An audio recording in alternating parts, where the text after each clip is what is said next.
अस्सलामुअलैकुम तमाम व्यूवर्स को मेरा सलाम। उम्मीद करती हूँ सब खैरियत से होंगे और बिल्कुल ठीक होंगे। जैसे कि आप सब लोगों को मालूम है कि मैं अपने साथ बहुत अच्छे अच्छे गेस्ट इनवाइट करती हूँ। कोशिश होती है कि मैं ऐसे लोगों को अपने सामने साथ लेकर आऊँ जो कि बहुत कुछ जानते हो। तो आज जो मेरे साथ गेस्ट मौजूद है उनका नाम है सामिया असलम और लाहौर से इनका ताल्लुक है और बहुत सारी चीज़ों पे ये काम कर रही हैं, जिसमें से हजामा है, मेडिटेशन है और योगा है और थेरापिस्ट है, कपिंग है। लेकिन आज मेरी कोशिश होगी कि मैं 3 चीज़ों के बारे में इनसे जानूँ और आप लोग भी जो है इनकी कही हुई बातों पर अमल करें ताकि हम सबको फ़ायदा हो। अस्सलामु अलैकुम, कैसी हैं मैम? ठीक हैं आप? जी वालेकुम अस्सलाम। हिना, मैं बिल्कुल ठीक। आप कैसी हैं? अल्लाह का शुक्र है, मैं बिल्कुल ठीक-ठाक। अच्छा, आप मुझे ये बताएँ कि जो आपका इंट्रोडक्शन है, मैंने ज़ाहिर-सी बात है बहुत सारी खामियाँ भी की होंगी। आप करेक्ट जो आपका इंट्रोडक्शन है वो क्या है मेरे नाज़रीन से करवाएँ? इंट्रोडक्शन तो बस कुछ खास नहीं है। एक छोटी सी समझने की कोशिश है कि अपना मैसेज एक लोगों तक पहुंचाना, जिसमें मैंने जो है बेसिकली ये जितनी चीजें जो मैं कर रही हूँ ये ऑल्टरनेटिव हीलिंग में आ जाती हैं। ऑल्टरनेटिव हीलिंग का मतलब कि जिसमें कोई मेडिसिन हम यूज नहीं करते, हम अपने अंदर का जो हमारे अंदर जो हीलिंग एक मैकेनिज्म है उसको स्टिमुलेट करके उसकी एनर्जीज को बैलेंस करके तो हम उस पे काम करते हैं और उससे अल्हम्दुलिल्लाह बहुत अच्छे रिजल्ट्स आते हैं, जिनमें कपिंग है जो मैं कर रही हूँ, उसमें कपिंग है, योगा है और थाई मेडिकल मसाज। ये चीजें जो हैं जिन पे मैं काम कर रही हूँ। योगा थेरेपी, खास तौर पे योगा थेरेपी जो कि एक बहुत मतलब एक मुश्किल काम है, जो कि योगा का जो इनिशियल एक होता है, ट्रेनिंग होती है, फिर उसके बाद एडवांस ट्रेनिंग होती है, देन जाके हम एलिजिबल होते हैं कि योगा थेरेपी में जाके एडमिशन मिल सके। तो अल्हम्दुलिल्लाह मैंने वो थाईलैंड से किया योगा थेरेपी, और उससे पहले की मेरी जो ट्रेनिंग्स थी वो नेपाल से हैं। डॉक्टर चिंतामणि गौतम जो कि पीएचडी हैं योगा में, वो हमारे गुरु हैं। तो इस तरह से एक छोटी सी कोशिश है कि एक अपना जो है एक हेल्थ का मैसेज जो है वो लोगों तक पहुंचाया जाए। जी। अच्छा मैम, मैंने भी आपकी बहुत सारी ऐसी क्लासेस देखी हैं जिसमें आपने बहुत अच्छी एक्सरसाइज करवाई है। मुझे तो फ़ायदा हुआ है, मुझे फ़ायदा हुआ है तभी मैंने आपको इनवाइट भी किया है। ये जो योगा होता है और मेडिटेशन होती है, क्या ये 2 अलग-अलग चीज़ें हैं या एक ही चीज़ है? हाँ जी, ये भी एक मिसकॉन्सेप्शन है कि योगा और मेडिटेशन दो अलहदा चीजें हैं, लेकिन ये दो अलहदा चीजें नहीं हैं। योगा बेसिकली, मेडिटेशन जो है योगा की, समझ लें कि योगा का जो डेस्टिनेशन है या जो एक गोल है, कि हमने योगा स्टार्ट किया, अब स्टार्ट किया तो उसके पीछे हमारा कहाँ तक जाना एक मकसद है। तो उसका ये एक पाथवे है योगा जो है, जो हम आसनास करते हैं, जो हम ब्रीदिंग की प्रैक्टिसेस करते हैं, और हमारा जो गोल है वो मेडिटेशन है। मेडिटेशन के उस लेवल तक पहुंचना जहां पर हमारी जो सोल है वो सुपर सोल में मर्ज हो जाती है। यानी कि एक इंसान का अपने बनाने वाले खालिक के साथ रिलेशन इतना स्ट्रांग हो जाना कि दोनों में कोई फर्क ना रह जाना। ये मेडिटेशन की जो लास्ट स्टेज है। जी। आपकी आवाज मुझे नहीं आ रही। मेरा दूसरा सवाल आपसे ये था कि कपिंग कपिंग जो होती है जिसको हम हजामा भी कहते हैं, तो ये सुन्नत नबवी भी है। तो आपको क्या लगता है कि लोग इस पर अमल कर रहे हैं और कितना हद तक उन्हें अमल करना चाहिए? देखिए, जो कपिंग है ये एक बड़ी खूबसूरत एक प्रोफेटिक है, एक ट्रीटमेंट है, और आप इसको सपोर्टिव ट्रीटमेंट के तौर पर, अगर आप कोई मेडिकेशन पे हैं या आप किसी प्रॉब्लम के साथ डॉक्टर पे भी जा रहे हैं, तो उसके साथ अगर आप कपिंग भी करवाते हैं तो वो उसकी रिकवरी जो है उसकी स्पीड बढ़ जाती है। आपके अंदर जो दवाइयों के मुज़र असरात होते हैं या जो साइड इफेक्ट्स होते हैं वो भी निकल जाते हैं।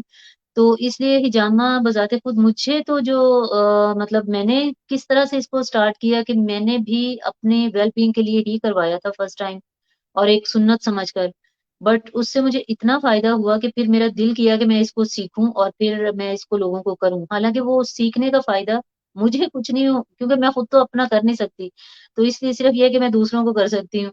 तो लेकिन वो सीखने के पीछे यही था कि ये एक बड़ी खूबसूरत प्रैक्टिस है जो कि बहुत आपको लाइट कर देती है, बड़ा बॉडी जो एकदम से लाइट हो जाती है और ऐसे लगता है जैसे हमारा विजन एकदम से जो है वो खुल गया है और हमें चीज़ें बहुत मतलब रोशन और बड़ी अच्छी दिखने लगती हैं। इवन के मेरे साथ कुछ ऐसे एक्सपीरियंसेस भी हुए, जो लोग मेरे पास करवाने आते हैं, कि माइंड भी चेंज हो जाता है। आपकी थॉट्स जो हैं, थिंकिंग जो है वो चेंज हो जाती है। कई लोग मुझे ये कहते हैं कि हम इससे पहले नमाज़ इतनी अ, बाकायदगी से नहीं पढ़ते थे, लेकिन हिजामा के बाद हम ज़्यादा बाकायदगी के साथ नमाज़ पढ़ने लग गए। तो ये इसके बहुत सारे मतलब फ़ायदे, उसके अलावा ये है कि आपके ब्लड को डिटॉक्सिफ़ाई करता है। ब्लड के अंदर से जो टॉक्सिन्स होते हैं या जो पैथोलॉजिकल सब्सटेंसेस होते हैं जो कि एक कॉज़ बनते हैं बीमारी का बॉडी के अंदर, उनको निकाल देता है हिजामा जो है। इसमें एक्चुअल ब्लड नहीं निकलता, इसमें ब्लड की जो वेस्ट होती है या ब्लड के जो टॉक्सिन्स होते हैं वो सारे निकल जाते हैं। जी। हजामा करवाने में जो है कोई उम्र की कैद है, मतलब कि इतने साल का बच्चा करवा सकता है या इतने साल का बूढ़ा नहीं करवा सकता है, या सब इसमें इसको करवा सकते जी, हैं? जी, बिल्कुल, इसमें थोड़ा-सा ये है कि 10-12 साल से पहले बच्चे हिजामा ना करवाएँ क्योंकि उनको ज़रूरत नहीं होती।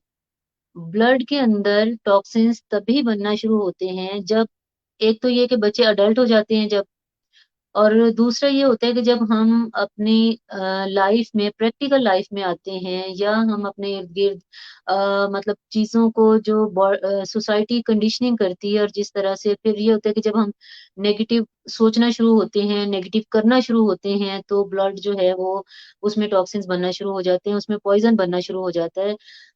शायद ये बात यहाँ पे लोगों को मेरा ख़्याल बताना बहुत ज़रूरी है कि जो हमारे नेगेटिव इमोशंस होते हैं, जैसे रंज, गम, नफ़रत, हसद, जेलसी, लालच, झूठ बोलना डॉज करना, ये सारी चीज़ें जो हैं ये ब्लड के अंदर पॉइज़न बनाती हैं। ये हमारी बॉडी के अंदर पॉइज़न की तरह जब हम इनको होल्ड करके रखते हैं इन चीज़ों को, तो ये हमारी बॉडी के अंदर पॉइज़न बन जाता है जो कि बहुत सारी बीमारियों का कॉज़ बनता है। तो इसका मतलब ये है कि हमारे जो इमोशंस जो हैं, पहले हम इमोशनली बीमार होते हैं या हम स्पिरिचुअल लेवल पे बीमार होते हैं, हमारी रूह बीमार होती है, देन उसके बाद हमारी बॉडी जो है वो बीमार होती है, किसी न किसी बीमारी की शक्ल में वो चीज़ बाहर आ जाती है। जी, बिल्कुल, आपकी बात बहुत अच्छी भी लगी, बल्कि नेगेटिविटी तो जो है ना आजकल कूट-कूट के भरी हुई है।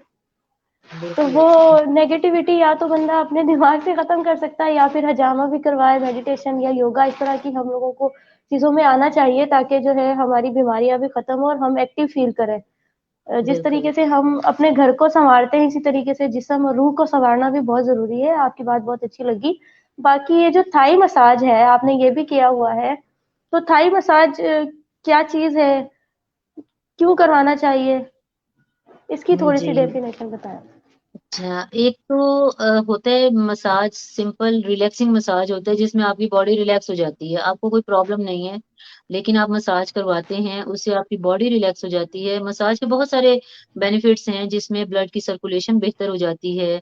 आपके जो टिश्यूज़ या मसल्स जो हैं वो स्ट्रॉन्ग होते हैं, वो उनमें उनकी इलास्टिसिटी बढ़ जाती है, आपका माइंड जो है वो रिलैक्स होता है, आपकी नींद बहुत बेहतर हो जाती है। अब इसमें जो रिलैक्सिंग मसाज और मेडिकल मसाज है, उसमें डिफरेंस सिर्फ ये होता है कि जैसे आपकी शोल्डर में पेन है फॉर एग्ज़ाम्पल, या फ्रोज़न शोल्डर है, या नीज़ में पेन है, या बैक में पेन है, लोअर बैक में पेन है, और इसी तरह माइग्रेन है, हेडेक है। इन चीज़ों के लिए स्पेसिफिक एरियाज़ पे उन पॉइंट्स के साथ मसाज करना जो है वो मेडिकल मसाज कहलाता है। यानी कि हम उसको मेडिकल वे में करते हैं। यानी जो अगर कहीं प्रॉब्लम है, तो उस एरिया को कवर करते हैं और उसके जो डिस्टल पॉइंट्स होते हैं, जो डिस्टल प्रेशर पॉइंट्स होते हैं, उनको कवर करते हैं, उनके ऊपर प्रेशर देते हैं और जिसकी वजह से जो है वो पेन खत्म हो जाती है। या जो फटीग होती है बॉडी में, या पेन या जो एक दर्द का एहसास होता है वो कम हो जाता है।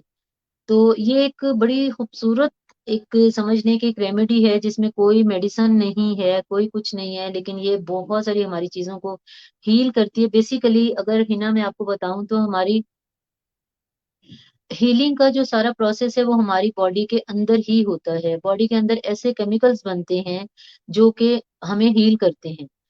तो एक्चुअल होता ये है कि हमें उन ऑर्गन्स को, उन पॉइंट्स को, उन चीज़ों को स्टिमुलेट करना होता है, उन चीज़ों को थोड़ा-सा एनर्जी जो है, अगर नेगेटिव एनर्जी बॉडी में ज़्यादा हो गई है और पॉजिटिव एनर्जी कम है, तो उस या पॉजिटिव ज़्यादा है और नेगेटिव कम है, तो उस चीज़ को बैलेंस करना कि जो हमारी बॉडी के अंदर जो दोनों एनर्जीज़ काम कर रही हैं, जो जितनी भी एनर्जीज़ काम करती हैं, उन एनर्जीज़ को बैलेंस करना, योगा हो, कपिंग हो या मसाज है, ये सारे एक ही तरह से काम करते हैं। हम बेसिकली एनर्जी पॉइंट्स के ऊपर और एनर्जी चैनल्स के ऊपर काम करते हैं। तो ये एक बड़ा यानी ये इस तरह की चीज़ें हैं कि जिसमें ना तो आपको डॉक्टर पे जाना पड़ता है, ना आपको मतलब कोई इतना आपके साथ ये है कि आपको बाहर जाके धक्के खाने पड़ेंगे। और इसमें बहुत सारी चीज़ें ऐसी भी हैं जो आप घर बैठे खुद भी कर सकते हैं। और एक्चुअली आजकल जो मैं एफबी लाइव जो कर रही हूँ प्रोग्राम्स जो कि बिल्कुल फ्री हैं, उनमें पर्पस भी यही है कि अवेयरनेस देना। अवेयरनेस देना इस चीज़ की कि हम देखें सर में दर्द हुआ, पैनाडोल 2 ली और खा ली। ठीक है, सर दर्द ठीक हो गया। लेकिन आपने उसके रूट कॉज़ पे गौर नहीं किया कि आपको सर का दर्द हुआ क्यों? क्योंकि सर दर्द की कोई एक रीज़न नहीं होती। सर दर्द की बहुत सारी वजूहात होती हैं। आप पानी कम पिएँगे तो भी सर में दर्द होगा, आप खाना टाइम पे नहीं खाएँगे तो भी सर में दर्द होगा, आपकी नींद पूरी नहीं होगी तो सर में दर्द होगा, आप गैजेट्स बहुत देर तक यूज़ करेंगे तो सर में दर्द होगा, आई साइट अगर वीक है तो भी सर में दर्द हो सकता है। बहुत ज़्यादा आप आर्टिफ़िशियल रोशनियों में रहते हैं, उससे भी आपके सर में दर्द हो सकता है। तो आप कोशिश ये करें कि आप उस रूट कॉज़ को ढूँढने की कोशिश करें जिसकी वजह से आपके सर में दर्द हो रहा है। अगर आपकी नींद पूरी नहीं है, तो आप कोशिश करें कि आप सो लें, आप 1 घंटा, 2 घंटा सोएँगे तो आपका सर दर्द ठीक हो जाएगा। लेकिन हम क्या करते हैं कि एक शॉर्ट हम ढूँढते हैं कि इसका कोई शॉर्टकट होना चाहिए कि एक गोली खाई और साथ ही सर दर्द ठीक हो गई, चलें जी वाह, वाह! ये तो बहुत अच्छा हो गया। लेकिन वो उस मेडिसिन के साइड इफ़ेक्ट अपनी जगह पे हैं। बिल्कुल, बिल्कुल तो ऐसा है। कोशिश बहुत ये साइड करनी इफ़ेक्ट्स चाहिए कि हैं। रूट कॉज़ और योगा है या कपिंग है या फिर ये जो मसाज है, ये एक्चुअली रूट कॉज़ पे काम करती हैं। ये चीज़ें जो हैं, हमारे अंदर से बीमारी को जड़ से निकालती हैं। मेरे पास बहुत सारे ऐसे केसेस आते हैं, एक्चुअली मेरा फ़ील्ड जो है वो थेरेपी का है, तो मेरे पास बहुत सारे ऐसे पेशेंट्स आते हैं, जो कि जैसे कोई नींद की दवाइयाँ खा रहे हैं या वो एंटी डिप्रेसेंट लेते होते हैं। लेकिन हम अपनी बॉडी के ऊपर काम करके, हम अपनी ब्रीथिंग के ऊपर काम करके, ब्रेथ की कुछ एक्सरसाइज़ेज़ करके हम अपनी नींद को बेहतर कर सकते हैं। हम ये इन दवाइयों से बड़ी आसानी के साथ जान छूट सकती है। कोई ये इतना मुश्किल काम नहीं है। इस वक़्त मेरा ख़्याल है कि हम जिस सिचुएशन से गुज़र रहे हैं, ये कोविड की जो सिचुएशन है, कोरोना की, इसमें ब्रीथिंग की एक्सरसाइज़ेज़ बहुत ज़्यादा इफ़ेक्टिव हैं, जो कि आपके लंग्स की कैपेसिटी को बढ़ाती हैं, आपके लंग्स के मसल्स को स्ट्रॉन्ग करती हैं, रेस्पिरेटरी सिस्टम जो हमारा है, उसको स्ट्रॉन्ग करती हैं, जो हमारे ब्रेथ के चैनल्स हैं, उन्हें क्लीन करती हैं। तो आप देखें कोरोना जो है वो डायरेक्ट हमारे लंग्स पे ही इफ़ेक्ट करता है। तो अगर हम ये गाहे-बगाहे ब्रीथिंग की एक्सरसाइज़ेज़ करते रहें, दिन में अगर 10 से 15 मिनट इसके लिए निकाल लें, तो आई होप इंशाल्लाह जो है वो कोरोना तरह की कोई भी चीज़ आपके करीब नहीं आ सकती। जी। बहुत ज़बरदस्त आपने पैगाम दिया है और मुझे भी बहुत कुछ सीखने को मिल रहा है आपसे और मेरे नाज़रीन भी देख रहे हैं, बहुत सारे कमेंट्स लाइक भी आए हुए हैं यहाँ पर। अच्छा मैम ये बताएँ कि जो योगा है, बेसिक ऐसी कौन-सी योगा के स्टेप हैं जो कि आम बंदा कर सकता है? मतलब कोई भी कर सकता है? जी, जी, कहीं योगा पर अगर हर बैठा हुआ कोई भी है, कर फ़र्ज़ सकता करें है। ऑफ़िस में अगर बैठे हुए हैं, जैसे कि हम ऑफ़िस वर्क करते हैं या बहुत ज़्यादा वर्क कर रहे होते हैं, ऐसी कोई छोटी-सी एक्सरसाइज़ हो योगा की कि हर बंदा उसको करे और फ़ायदा हासिल करे और हमें दुआएँ दे? बिल्कुल। देखिए, योगा हर कोई कर सकता है। योगा कोई ऐसी यानी कि मावराए अकल कोई ऐसी बात नहीं है, कोई ऐसी चीज़ नहीं है कि जो कोई स्पेशल किस्म के लोग ही कर सकते हैं, योगा हर कोई कर सकता है। हमें सिर्फ़ अवेयरनेस के साथ हम जो भी कर रहे होते हैं ना, हमें उसमें सिर्फ़ और सिर्फ़ अवेयरनेस के साथ अपनी मूवमेंट को करने की ज़रूरत होती है। जैसे ऑफिसेज में लोग काम करते हैं, उनके पास इतना टाइम नहीं होता कि वो स्पेशल कहीं किसी स्टूडियो पे जाएं और योगा करें। आप ऑनलाइन इसको कर सकते हैं। आप जब आप 1 घंटा मतलब आप बैठे हैं, आपने काम किया, उसके बाद आप सिर्फ चंद सेकंड्स के लिए आप अगर अपनी स्पाइन को आप थोड़ा सा कंसंट्रेट करें कि आप काफी देर से यूं बैठ के काम कर रहे थे, आप अपनी स्पाइन को स्ट्रेट करें, स्पाइन को स्ट्रेट करके बैठें। तो स्पाइन जब आपकी स्ट्रेट होगी तो आपके ब्लड का फ्लो बहुत अच्छा हो जाएगा। आपकी जो नर्व्स स्पाइन से निकल के डिफरेंट ऑर्गन्स में जा रही हैं, ब्लड की सप्लाई बहुत बेहतर हो जाएगी।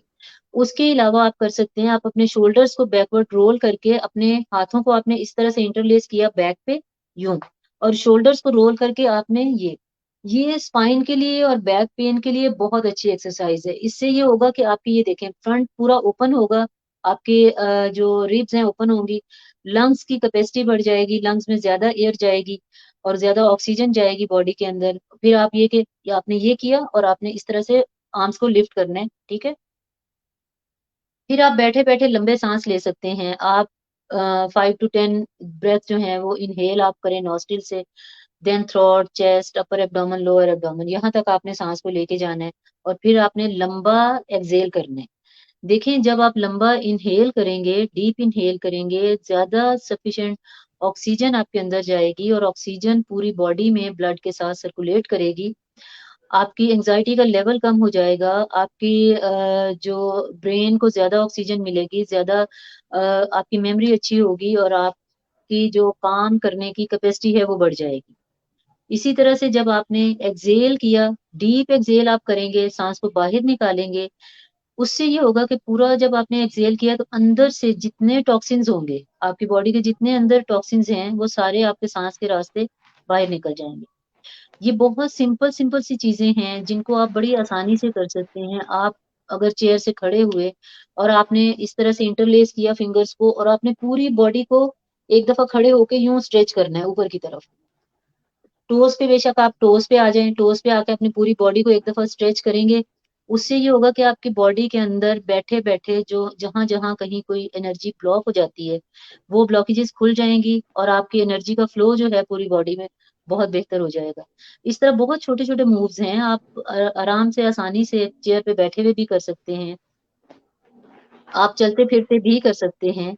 इवन कि जो वो खवातीन किचन में काम कर रही होती है ना, वो बल्कि मेरे बच्चे तो बड़ा, एक टाइम था बड़ा मजाक उड़ाते थे कि मम्मा आप तो 24 घंटे में से ना 26 घंटे आप जो है ना वो योगा की बात करती हैं, और जब भी देखो आप चाहे किचन में हैं चाहे आप कमरे में हैं, आप कहीं भी आप योगा कर रही होती हैं। अब आप अगर किचन में भी है ना, ठीक है, आप खाना बना रहे हैं, उसके साथ साथ आप थोड़ा सा आप लेग्स को मूव कर सकते हैं, आप आर्म्स को मूव कर सकते हैं, आप शोल्डर्स को मूव कर सकते हैं। मतलब ये आप किचन में खड़े होकर भी कर सकते हैं। और ये जरूरी सही। नहीं कि ये सारी चीजें आपने एक ही टाइम पे करनी है। आप जब भी आपको चंद सेकंड्स भी मिलते हैं उसमें आप एक मूव, ये मूव जो है इसमें चंद सेकंड लगेंगे, आपने 3 टाइम ऐसे किया, 3 टाइम ऐसे किया, आपके जो शोल्डर के जॉइंट्स हैं वो ओपन हो जाएंगे, आपकी जो फ्लो है ब्लड का वो अच्छा हो जाएगा। तो ये बड़ी सिंपल सिंपल सिर्फ है ना, जरूरत है सिर्फ अवेयरनेस की कि आप अपने साथ प्यार कितना करते हैं। बिल्कुल आपको ऐसा ही है। सबसे पहले तो पूरी दुनिया को छोड़ के अपने आप को पहचानना है, अपने आप से प्यार करना है। जब आप खुद से प्यार करेंगे, अपने जिस्म से अपनी रूह से आप प्यार करेंगे तो फिर डेफिनेटली आप प्यार ही प्यार बन जाएंगे और आप सबसे प्यार करेंगे। बिल्कुल ऐसा ही है। तो ये बहुत प्यारी हदीस है कि बंदे की जो सेहत है ना वो अल्लाह ने खुद बंदे के हाथ में ही रखी हुई है। बिल्कुल हम जब बिल्कुल। पैदा होते हैं तो हम बीमार पैदा नहीं होते, बिल्कुल सेहतमंद होते हैं और कोई बीमारी नहीं होती है। लेकिन ये हमारे अपने हाथ से पैदा करदा सारी चीजें होती हैं कि किसी को ब्लड प्रेशर है, बिल्कुल किसी को शुगर है, किसी को कैंसर है, किसी को क्या है। बिल्कुल। तो ये अपने सब पैदा किए हुए कारनामे हैं जो कि हमें भुगतने हैं। तो जाहिर सी बात है आप जैसे लोग इतनी सारी चीजें बता रहे होते हैं लेकिन फिर भी बंदा है ना चीज अमल ही नहीं कर रहा होता है। वो मतलब ऐसे समझते हैं ये पागल है, बोलते रहेंगे। जब उन पे गुजरती है ना बहुत, जब एंड हो जाता है फिर आते हैं कि अब बता दो अब क्या कर सकते हैं हम। भाई पहले से हम रो बिल्कुल रहे थे, ये कर लो वो कर लो, वो हम हमें कह रहे थे पागल है, अब हम क्यों इनकी बात माने। फिर जब एंड हो जाता है फिर हम लोग भी कुछ नहीं कर सकते। फिर आप या मैं बिल्कुल कुछ नहीं कर सकते। ऐसी बात है आपका योगा से ताल्लुक है तो मेरा भी फूड सप्लीमेंट से, लेकिन हमारी बात पहले लोग सुनते नहीं है। बाद में जब एंड हो जाता है फिर वो आके बोलते अब कोई हल है तो बता दें। तो ऐसे ही है, देखें, बिल्कुल सबसे ऐसे। पहले तो हम ये कहेंगे, ना ही तो कोई आवाम जो है हमारी बात माने, पहले अपनी सेहत का खुद ख्याल रखें। अपनी बिल्कुल चीजों को बिल्कुल अच्छा करेंगे तो वो सेहतमंद रहेंगे ना। पानी टाइम पे पिए, अपने जिस्म की सफाई रखें, जैसे कि आप ने ये हदीस भी है कि सफाई निस्फ ईमान है। बिल्कुल बिल्कुल। तो साफ सुथरा जैसे हम घर को रखते हैं, इसी तरीके से हमें अपने जिस्म को भी साफ रखना चाहिए। आपकी और बातें बहुत जबरदस्त हैं। सबसे बड़ी चीज है कि हमें ये एक बड़ा खूबसूरत मैसेज है कि सफाई जो है वो निस ईमान है, यानी कि हमारा ईमान तब तक कंप्लीट नहीं होता जब तक हम अपने आप को साफ सुथरा नहीं रखते। और ये साफ सुथरा रखना सिर्फ फिजिकल लेवल पे नहीं है, बॉडीली लेवल पे नहीं है, हमें अपनी सोचों को भी साफ रखना है। हम देखें, हमारे घर में किसी मेहमान ने आना होता है ना, तो हम घर को कितना साफ करते हैं, सेटिंग चेंज करेंगे, घर साफ करेंगे, सफाइयाँ, सही। डस्टिंग, ये वो। लेकिन वो दिल जिसमें के अल्लाह रहता है, कभी हमने ये नहीं सोचा कि हम उस दिल को साफ करेंगे तो अल्लाह उस दिल में आएगा। बिल्कुल वो ऐसे दिल ही है। हमारा साफ होगा, हमारे जितने नेगेटिव थिंकिंग्स हैं, नेगेटिव थॉट्स हैं, उन थॉट्स को हम उस दिल से निकाल देंगे तो अल्लाह उस दिल में आके बसेरा करेगा। तो हमें अपने आप को फिजिकल लेवल के साथ साथ अपने इमोशंस को भी क्लीन करना है, अपने आप को मेंटली भी क्लीन करना है, और स्पिरिचुअली भी अपने आप को साफ सुथरा रखना है। तो ही हम सारी चीजें जो हैं अपनी सिर्फ जो हेल्थ है वो फिजिकल लेवल पे फिट होने का नाम नहीं है। जब तक सही। आपकी चारों स्टेप्स जो हैं, physical, mental, emotional, spiritual sides आपकी स्ट्रांग नहीं होती, इट मीन्स कि आप हेल्दी नहीं हैं। अल्लाह ताला ने हमें एक बहुत खूबसूरत जिस्म दे के प्योर सोल के साथ दुनिया में भेजा, और हमारे पास ये जिस्म जो है उसकी इमानत है। लेकिन हम बिल्कुल ऐसा उसका ही है। क्या हाल करके उस इमानत को वापस करते हैं, हमने कभी ये सोचा ही नहीं कि इस इमानत में ये हम खयानत कर रहे हैं। अगर हम जो चीजें उसने मना की हैं, अगर वही काम हम करते हैं, तो इट मीन्स कि हम उस इमानत में खयानत कर रहे हैं जो उसने हमें दे के दुनिया में भेजा। तो इसके लिए बहुत जरूरी हमारा काम है अवेयरनेस देना। देखें, जब नबी पाक सल्लल्लाहु अलैहि वसल्लम ने नबूवत का ऐलान किया और उन्होंने इस्लाम का प्रचार करना शुरू किया, लोगों को पैगाम देना शुरू किया, तो उनके अपने सगे चचा थे जो ईमान नहीं लाए और एंड तक नहीं लाए। ऐसे ही है ना।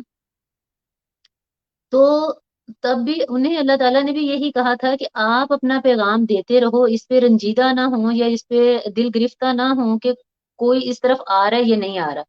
रिजल्ट देना अल्लाह ताला का काम है, हमारा काम है अजान देना, हमारा काम है मैसेज लोगों तक पहुंचाना। और इसमें मेरा ख्याल है कि कोई गिला भी नहीं बनता, कोई हमें गिला तो करना ही नहीं है कि हम किसी से कोई गिला करें कि सुन के तो अनसुनी कर देते हैं लोग, या सुनते हैं तो इस तरफ आते नहीं है, ये तब आते हैं जब वो पानी सर से गुजर चुका होता है। मेरा ख्याल है कि है ना, इसके लिए भी अल्लाह ताला ने हर चीज का एक वक्त मुकर्रर किया है। जब जब जिसको हदायत आएगी, जब जब जिसको एक चीज जो है वो अल्लाह ताला वक्त मुकर्रर है ना हर बात का एक। तो जब उसका सही। टाइम आएगा तो वो भी सीधे रास्ते पे आ जाएगा, वो भी इस साइड पे आ जाएगा। हमारा काम है, अगर 100 लोगों में से मैं समझती हूँ अगर एक बंदा भी इस साइड पे आ जाता है तो ये बहुत बड़ी अचीवमेंट है, बहुत बड़ी अचीवमेंट। बिल्कुल ऐसा ही है। किसी एक से अगर हमारी आखिरत संवर जाती है तो हमारे लिए यही काफी है। हमारा बिल्कुल काम है पैगाम देना ना, जितने ज्यादा लोगों को हम पैगाम देंगे और हमारा दिल खुश होता है। बिल्कुल ऐसा ही है, हमें बिल्कुल रिजल्ट आए या ना आए, हमें ये पता होता है कि आज हमने इतने लोगों से इतनी बात की थी, इतने लोगों से, हमने की थी, बिल्कुल हमारा हमने काम पूरा हो गया है। उसने एक्चुअली अमल किया हमने या नहीं अपने वो उसका हिस्से का, फेर। बिल्कुल बिल्कुल बिल्कुल हम ऐसा ही अपने है। हिस्से का काम कर रहे हैं ना, हम अपने हिस्से का काम हमें करना है। हमारे सही। एक जिम्मे लग गया, एक काम अल्लाह ताला ने हमारे जिम्मे लगा दिया कि हमारे पास अगर छोटी सी या थोड़ी सी कोई नॉलेज है किसी चीज की, हमें उसको स्प्रेड करना है, हमें उसे लोगों तक पहुंचाना है। तो हमारा फर्ज है कि हम उस मैसेज को पहुंचाते रहें, चलें, कभी ना कोई तो आएगा ना, कोई सही। ना कोई तो आएगा। बिल्कुल, जी बहुत खूबसूरत सी बातें आपके दरमियान और मेरे दरमियान हुई, जिसमें नाजरीन ने भी बिल्कुल उसको सराहा है। और आप लास्ट में कोई पैगाम देना चाहें? और हम कोशिश करेंगे कि मैं आपको जो है ना वन बाय वन एक एक चीज के बारे में आपसे बहुत लंबी लंबी बात करूं, ताकि जो है बहुत सारी चीजें सीखने को मिले। अभी तो ऐसा है ना कि हमने एक मतलब प्लेट में जी सारी जी चीजें रख ली हैं, ये योगा है, ये मेडिटेशन है, ये है, बहुत सारी चीजें मिक्स करके बताइए। हमने जो अभी मेरा जो मकसद था, ये तमाम चीजों को थोड़ा थोड़ा बताना कि मेडिटेशन क्या है, हजामा क्या है, कपिंग क्या है और थाई मसाज क्या है, किस तरह से लोग जो है ना फायदा हासिल कर सकते हैं। तो इसके लिए कोई पैसा देने की जरूरत नहीं है या कहीं पर जाने की जरूरत नहीं है। हाँ, अगर जो बंदा जाना चाहता है, जिसको चाहिए स्कूल जाए। और जैसे कि आप भी एक स्कूल चला रही हैं, तो आपका जो स्कूल है वो लाहौर में है। आप बता दें कि आपका जो स्कूल बना हुआ है उसमें क्या क्या फैसिलिटेट है और किस तरह से लोग आपसे फायदा ले सकते हैं, जो आपके वहाँ के जी लोग हैं वो आपसे किस तरह से कांटेक्ट कर सकते हैं। जी बिल्कुल, हमारा क्लाउड 9 वेलनेस स्टूडियो के नाम से स्टूडियो है गुलबर्ग में, जेल रोड पे। अ, हमारे पास टीटीसी प्रोग्राम्स हम करवाते हैं, टीचर ट्रेनिंग कोर्सेज करवाते हैं, कारपोरेट सेक्टर में हम लोग काम कर रहे हैं, फिर वन ऑन वन सेशंस हैं, ड्रॉप इन क्लासेस हैं। तो डिफरेंट क्लासेस हैं, डिफरेंट पैकेजेस हैं, मेल टीचर्स हैं, फीमेल टीचर्स हैं, मतलब पूरा एक सेटअप है। उसके अलावा जैसे ये कोरोना जब से आया, ऑनलाइन सेशंस जो है वो हो रहे हैं, वन ऑन वन सेशन भी ऑनलाइन हो रहे हैं। और उसके अलावा मेरी कोशिश ये होती है कि फ्री फेसबुक लाइव जो है वो फ्री सेशंस जो कि लोगों में अवेयरनेस क्रिएट करने के लिए जो कि मैं कर रही हूँ। और वो मतलब वीक में दो तीन सेशंस हो जाते हैं, जिससे जिसमें अगर आप उसको भी अगर आप प्रॉपर मतलब सुनते हैं और देखते हैं तो उसमें बहुत सारी चीजें आपको ऐसी मिल सकती हैं जो आपकी लाइफ को बदल देंगी, जो आपकी लाइफ को चेंज कर देंगी। तो आपने बात की मैसेज की, मेरा मैसेज यही है कि अपने लिए थोड़ा-सा टाइम ज़रूर निकालें, अपने साथ प्यार करें। जब हम सुबह घर से निकलते हैं, तो हम अपना मोबाइल, अपना लैपटॉप या जो भी गैजेट्स हमारे पास होते हैं या आइपॉड्स हैं या फिर जैसे पावर बैंक है, हम हर चीज़ को चार्ज करके निकलते हैं। लेकिन कभी हाँ हमने जी। ये नहीं सोचा कि हमें खुद को भी चार्ज करके निकलना है। जिस बंदे ने, जिस ज़ात ने उन चीज़ों को यूज़ करना है, अगर उसकी अपनी चार्जिंग कम है, तो वो उन चीज़ों को कैसे यूज़ कर पाएगा? तो हमें अपने आप को चार्ज करने के लिए बेहतरीन ये है कि आप सुबह 1 घंटा नहीं, आधा घंटा सिर्फ़ अपने आप को दें। आप उसमें मेडिटेशन करें, आप उसमें ब्रीथिंग करें। आप बेशक उसमें योगा के आसनास ना करें, आप सिर्फ़ मेडिटेशन और ब्रीथिंग करें और आप देखिएगा कि आपका पूरा दिन कितना अच्छा गुज़रेगा। आप पूरे दिन फ्रेश रहेंगे, आपकी काम की क्वालिटी अच्छी होगी, आपके काम की जो कैपेसिटी आपकी काम करने की कैपेसिटी है, वो बढ़ जाएगी और आपको बहुत अच्छा फ़ील होगा। आप आधे घंटे की मेडिटेशन जो है वो आपकी 6 घंटे की नींद के बराबर होती है। अगर आप माइंडफुलनेस के साथ आप मेडिटेशन कर लेते हैं आधा घंटा, तो वो पूरे दिन के लिए इनफ होती है। आपको पूरा दिन, बल्कि पूरा दिन भी नहीं, 24 आवर के लिए वो बहुत इनफ होती है आपको चलाने के लिए। आपके अंदर एनर्जी जो है वो कम नहीं होने देती मेडिटेशन जो है। जी। बहुत ज़बरदस्त आपका पैगाम है। मैं तमाम नाज़रीन का आपका बहुत शुक्रगुज़ार हूँ और शुक्र अदा करूँगी कि आपने मुझे टाइम दिया और बहुत कुछ सिखाया। बहुत कुछ मैंने तो सीखा है। आप अपना भी ख़्याल रखिएगा और सब लोग अपना भी ख़्याल रखिएगा। Thank you very much. आपने बुलाया, आपने मौका दिया मैसेज को लोगों तक पहुँचाने का, ये बहुत बड़ी बात है और बहुत शुक्रिया। सलामत रहें, ख़्याल रखें अपना। Thank you. Thank you, Allah हाफ़िज़। आपकी नवाज़िश की आप आईं, आपने टाइम निकाला। Thank you very Allah much. हाफ़िज़। Thank you. Okay, bye.